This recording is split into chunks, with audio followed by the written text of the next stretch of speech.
जय श्री कृष्णा। आइए सुनते हैं ज्येष्ठ मास में सुंदर कांड का तीसरा और चौथा अध्याय। इस प्रकार से सुग्रीव का हित करने वाले कपिराज हनुमान जी ने लंकापुरी में प्रवेश कर मानो शत्रुओं के सिर पर अपना बायां पैर रख दिया। वे राजमार्ग का आश्रय ले उस रमणीय लंकापुरी की ओर चले।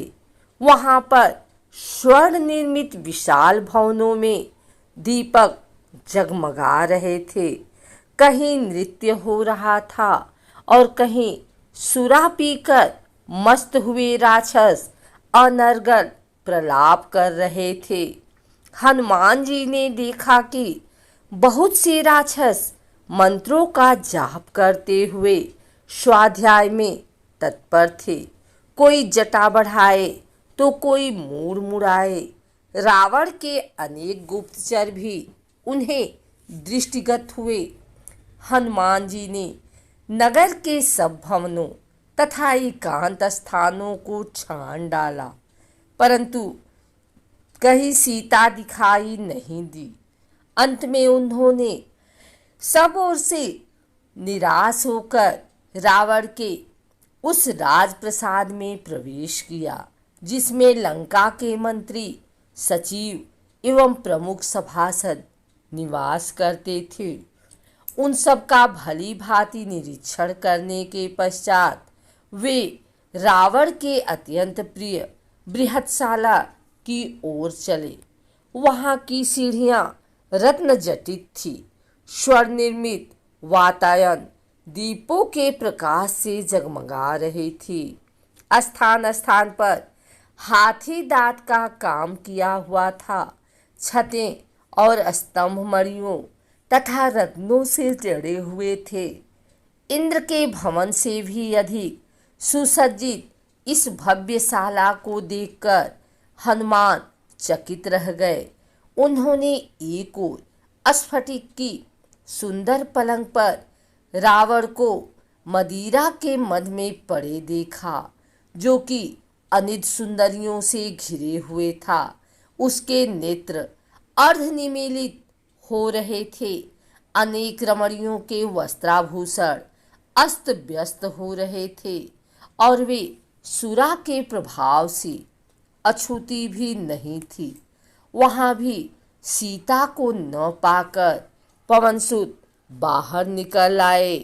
फिर हनुमान जी ने रावण के अन्य निकट संबंधियों के निवास स्थानों में सीता की खोज की, किंतु वहां भी उन्हें असफलता ही मिली। तत्पश्चात हनुमान ने रावण की पटरानी मंदोदरी के भवन में प्रवेश किया। अपने शयनागार में मंदोदरी एक स्फटिक सी श्वेत पलंग पर सो रही थी। उसके शैया के चारों ओर रंग बिरंगी सुवासित पुष्पमालाएं झूल रही थी। उसके अद्भुत रूप, लावण्य, सौंदर्य एवं यौवन को देखकर हनुमान के मन में विचार आया, संभवतः यही जनक नंदिनी सीता है। परंतु उसी क्षण उनके मन में एक और विचार उठा कि ये सीता नहीं हो सकती, क्योंकि रामचंद्र जी के वियोग में पतिव्रता सीता न तो सो सकती हैं और न इस प्रकार आभूषण आदि पहनकर श्रृंगार ही कर सकती हैं। अतएव यह स्त्री अनुपम लावण्यमयी होते हुए भी सीता कदाप नहीं है। यह सोचकर वे उदास हो गए और मंदोदरी के कक्ष से बाहर निकल आए। अकस्मात वे सोचने लगे कि आज मैंने पराई स्त्रियों को अस्त व्यस्त वेश में सोते हुए देखकर भारी पाप किया है। वे इस पर पश्चाताप करने लगे। फिर यह विचार कर उन्होंने अपने मन को शांति दी कि उन्हें देखकर मेरे मन में कोई विकार उत्पन्न नहीं हुआ, इसलिए यह पाप नहीं है। फिर जिस उद्देश्य के लिए मुझे भेजा गया है उसकी पूर्ति के लिए मुझे अनिवार्य रूप से स्त्रियों का अवलोकन करना पड़ेगा। इसके बिना मैं अपना कार्य कैसे पूरा कर सकूंगा। फिर वे सोचने लगे, मुझे सीता जी कहीं नहीं मिली, रावण ने उन्हें मार तो नहीं डाला। यदि ऐसा है तो मेरा सारा परिश्रम व्यर्थ गया। नहीं, मुझे यह नहीं सोचना चाहिए। जब तक मैं लंका का कोना कोना न छान मारूं, तब तक मुझे निराश नहीं होना चाहिए। यह सोचकर अब उन्होंने ऐसे ऐसे स्थानों की खोज आरंभ की जहां तनिक भी असावधानी उन्हें यमलोक तक पहुंचा सकती थी। उन स्थानों में उन्होंने रावण द्वारा हरी गई अनुपम सुंदर नाग कन्याओं एवं किन्नरियों को भी देखा, परंतु सीता कहीं नहीं मिली। सब ओर से निराश होकर उन्होंने सोचा कि बिना सीता जी का समाचार लिए लौटकर किसी को मुख नहीं दिखा सकता, इसलिए यही उनकी खोज करता हूँ, अथवा अपने प्राण दे दूंगा। यह सोचकर भी उन्होंने सीता को खोजने का कार्य बंद नहीं किया। हनुमान जी सीता की खोज के अपने निश्चय पर अड़िग हो गए। उन्होंने प्रण कर लिया कि जब तक मैं यशस्विनी श्री राम पत्नी सीता का दर्शन न कर लूंगा, तब तक इस लंकापुरी में बारंबार उनकी खोज करता ही रहूंगा। इधर यह अशोक वाटिका दृष्टिगत हो रही है, जिसके भीतर अनेक विशाल वृक्ष हैं। इस वाटिका में मैंने अभी तक अनुसंधान नहीं किया है, अतः अब इसी में चलकर जनक कुमारी वैदेही को ढूंढना चाहिए। वह अशोक वाटिका चारों ओर से ऊंचे पर कोठों से घिरी हुई थी, अतः वाटिका के भीतर जाने के उद्देश्य से हनुमान जी उसकी चहार दीवारी पर चढ़ गए। चहार दीवारी पर बैठे हुए उन्होंने देखा कि वहां शाल, अशोक, नीम और चंपा के वृक्ष भली भांति खिले हुए थे। बहुआर, नागकेसर और बंदर के मुंह की भांति लाल फल देने वाले आम भी पुष्प मंजरियों से सुशोभित हो रहे थे। अमराइयों से युक्त वे सभी वृक्ष सत लताओं से आवेशित हो रहे थे। हनुमान जी प्रत्यंचा से छुटे हुए बाढ़ के समान उछले और उन वृक्षों की वाटिका में जा पहुंचे। वह विचित्र वाटिका स्वर्ण और रजत के समान वर्ण वाले वृक्षों द्वारा सब ओर से घिरी हुई थी और नाना प्रकार के पक्षियों के कलरव से गुंजायमान हो रही थी। भांति भांति के विहंगमों और मृग समूहों से उसकी विचित्र शोभा हो रही थी। वह विचित्र काननों से अलंकृत थी और नवोदित सूर्य के समान अरुण रंग की दिखाई देती थी। फूलों और फलों से लदे हुए नाना प्रकार के वृक्षों से व्याप्त हुई उस अशोक वाटिका का मतवाले कोकिल और भ्रमर सेवन करते थे। मृग और द्विज मदमत्त हो उठते थे। मतवाले मोरों का कलनाद वहां निरंतर गूंजता रहता था। वाटिका में जहां तहां विभिन्न आकारों वाली बावड़ियां थी, जो उत्तम जल के मणिमय सोपानों से युक्त थी। जल के नीचे की फर्श स्फटिक मणि की बनी हुई थी और बावड़ियों के तटों पर तरह तरह के विचित्र सुवर्णमय वृक्ष शोभा दे रहे थे। उनमें खिले हुए कमलों के वन चक्रवाकों के जोड़े, पपीहा, हंस और सारस वहां की शोभा बढ़ा रहे थे।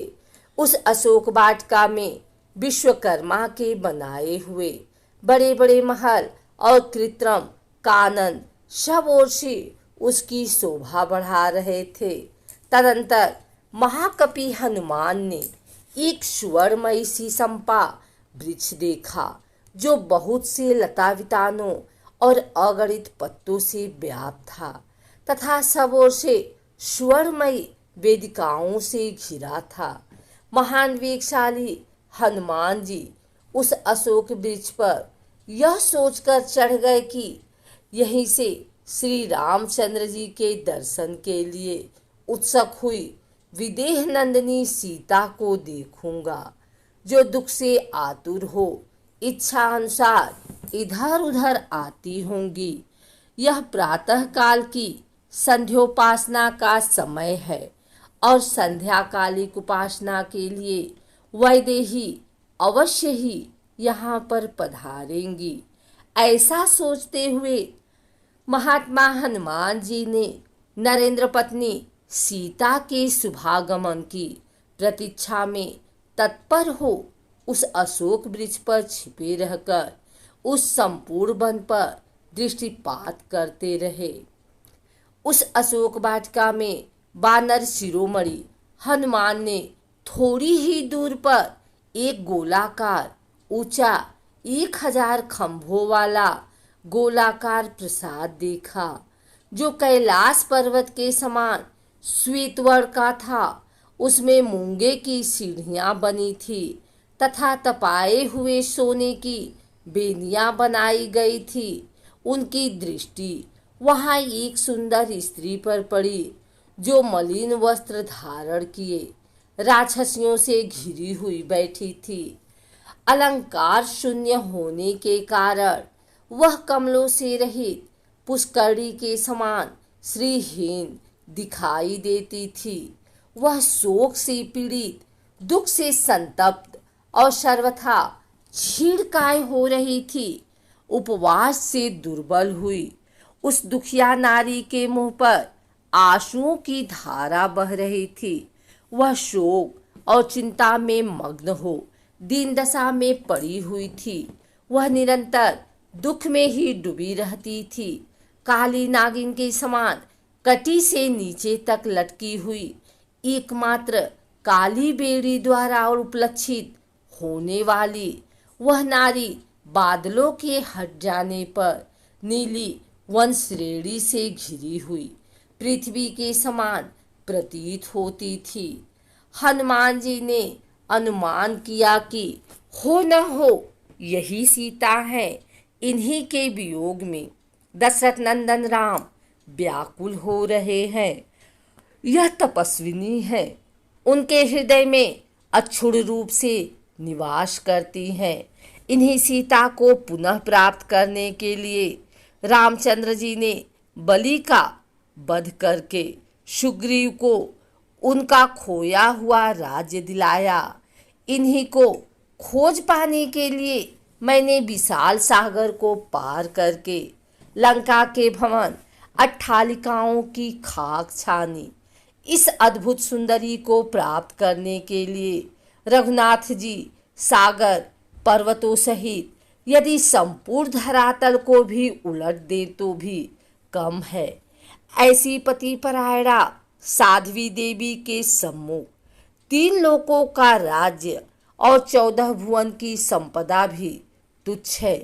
आज यह महापतिव्रता राक्षस राज रावण के पंजों में फंसकर असहाय कष्ट भोग रही हैं।